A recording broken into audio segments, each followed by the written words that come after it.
बिस्मिल्लाहिर्रहमानिर्रहीम। दोस्तों, जैसा कि पता है आपको, इसराइल और ईरान की बड़ी कशीदगी चल रही है और बड़ी खतरनाक मोड़ में जंग जो है दाखिल हो गई है।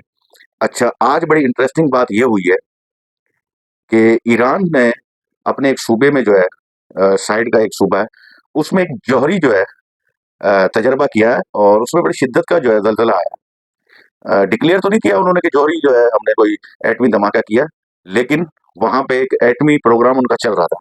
तो एक तो इसराइल को इससे बड़ी जो है मिर्चें लग गई है कि ये हुआ क्या है इसराइल की, क्योंकि उससे पहले जो है इसराइल की जो खुफिया एजेंसी वहां पे काम कर रही थी या उसके एजेंट्स थे जो कि उसमें अपना ईरान में मुतहरिक थे, पहले तो इन्होंने गौर नहीं किया।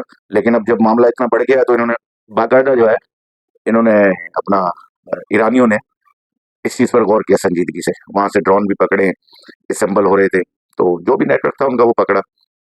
लेकिन इसमें सारे उसमें जो बड़ी इंटरेस्टिंग बात यह है कि जैसे पहले भी जो है इसराइल जो है वो अमेरिका को जो है इसमें घसीटता था अपनी जंग में। अच्छा, अब डोनाल्ड ट्रम्प कह चुके हैं कि मैं जो है अब अपनी स्पीच में जो है, जब वो सदारती उम्मीदवार थे, तो उन्होंने अपनी स्पीच में कहा था कि मैं अब अमेरिका को किसी भी आउटसाइडर जंग में नहीं धकेलूंगा और ना उसमें जंग में शामिल होने दूंगा।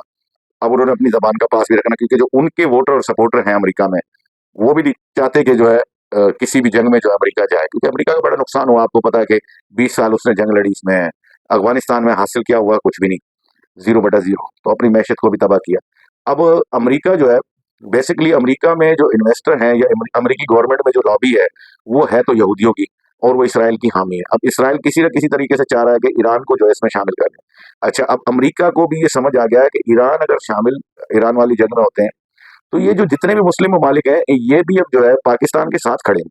उसकी वजह क्या है कि हालिया तो जो भारत की और पाकिस्तान की जो ये शॉर्ट टर्म जो जंग हुई, इसको एक किस्म का अमेरिका ने टेस्ट के तौर पे देखा कि इसराइल और अमेरिका ने भारत को कहा कि आप जो है जवाब बना के अटैक करें, क्योंकि वैसे तो पाकिस्तान किसी के साथ लड़ता नहीं है। लेकिन अब अमेरिका डायरेक्टली पाकिस्तान से लड़ भी नहीं सकता, ना इसराइल डायरेक्टली लड़ सकता, क्योंकि खतरा तो मौजूद है ना, एटमी पावर है। और इसराइल को ये मालूम भी है कि इनके पास ऐसे ऐसे मिसाइल हैं कि जो 5,000 किलोमीटर की रेंज रखते हैं।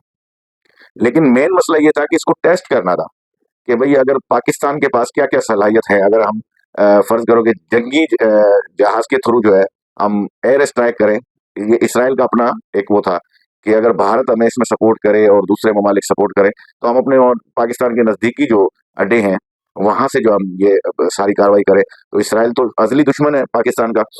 अब इसराइल ने और अमेरिका ने भारत को उतारा मैदान में कि आप जो है थोड़ा टेस्ट करके देखें। उनकी तो ठुक गई मंजी। अब जब उनकी मंजी ठुकी तो ऐसी ऐसी चीजें जो है पाकिस्तान ने की जो इसराइल सोच भी नहीं सकता, अमेरिका भी नहीं सोच सकता कि ये किस उसमें रह रहे हैं और ये कहाँ से ये इतनी जो है चीजें लेकर आए। चाइना भरपूर तरीके से पाकिस्तान पे ट्रस्ट करता है और वो साथ खड़ा है। अच्छा, रूस भी पाकिस्तान के साथ खड़ा है, तुर्की भी, अजरबैजान भी, और अपना अब तो यूएई और ये अपना कतर वगैरह और सऊदी ने भी जो है वो खुलकर हिमायत की पाकिस्तान की। क्यों? क्या वो ये देख रहे हैं कि इनके पास एटमी ताकत भी है, मुसलमान मुल्क है, और ये हमें भी दिफा देगा। अब बेसिकली तो ये आप पूरी पट्टी देखें तो फलस्तीन से लेकर जितने भी अरब ममालिक हैं, ये सारे जेर ताब रहे हैं इसराइल के। उसकी वजह क्या है? ये क्यों जो है इनको तोड़ना चाह रहे हैं? क्योंकि ग्रेटर इसराइल का जो मंसूबा है वो आपने देखा होगा कि वो एक नक्शा पहले भी जारी किया था, और इसराइल, ग्रेटर इसराइल का जो मकसद है वो सारा कुछ ये जो है उसमें इसराइल में दम करने का, जो ख्वाब उनका कभी पूरा नहीं होगा। लेकिन इसराइल चाहता तो है ना कि किसी तरीके से मैं ये करूं। अब उर्दन, शाम, लीबिया, सीरिया, इनको तो वो पहले तबाह कर चुका है, इराक। अब ये जितने भी मुस्लिम ममालिक है कोई उसके सामने मतलब आ नहीं सकता, फ्रंट पे आगे नहीं लड़ सकता। लेकिन ईरान ने कम से कम ये हिम्मत की है शुरू से कि ईरान डटा रहा है। पहले भी ईरान का डटे रहने का मकसद ये है कि ईरान के पास या तो जौहरी हथियार है, जब भी वो इतना डट के खड़ा।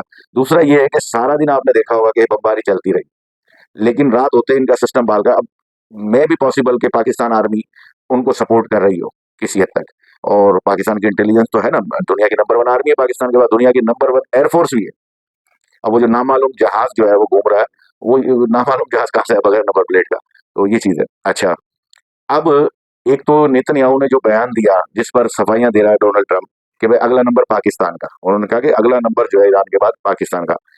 पाकिस्तान इससे डरने वाला नहीं है, पाकिस्तान को पता है उसको कैसे काउंटर करना। लेकिन पाकिस्तान ने अभी अहद कर लिया है कि जितने भी ये अरब ममालिक हैं, इनको कम से कम गैरत दिला के इनको खड़ा करना है अपने पाँव पे। अब जिस तरह ईरान है, ईरान के साथ जो हो रहा है, अब ईरान में पाकिस्तान उसकी सपोर्ट करके अगर इसराइल को वहीं पे जो है मतलब मात दे दे, तो इसराइल जो है दोबारा जो है जुर्रत नहीं करेगा किसी भी मुस्लिम ममालिक पे हमलावर होने की, खासतौर पे पाकिस्तान पे तो किसी सूरत नहीं कर सकता। और इंडिया की तो आपको आपके सामने इंडिया की बकरी बैठी हुई है। इंडिया की इस जंग ने पाकिस्तान को दुनिया में नुमाया कर दिया, इसमें कोई शक नहीं। क्यों नुमाया कर दिया? कि ये सारे मसले मसाइल जो हैं, ये सारे इस जंग की वजह से जो है दुनिया का एक नजरिया चेंज हो गया। ये दुनिया को पता चल गया कि पाकिस्तान के पास है क्या। अच्छा, फिर चीन जो है वो भी उसने दोस्ती का हक निभाया। तो अब पाकिस्तान नुमाया तौर पे खड़ा और सबकी नजरें पाकिस्तान की तरफ। अगर पाकिस्तान खुलकर एक बयान दे दे ना कि जितने भी अरब कंट्री हैं इनका हम दिफा करेंगे और ये हमारे इस्लामी बरादर मुल्क हैं, जैसे ईरान के लिए दिया, मैं कह रहा हूँ सवाल ही पैदा नहीं, अमेरिका हो चाहे इसराइल हो, कोई भी यूरोपियन ममालिक में हिम्मत नहीं होगी कि किसी भी अरब कंट्री की तरफ वो देखें। क्यों? कि पाकिस्तान से सभी डरते हैं, सबको पाकिस्तान की फौज का पता है।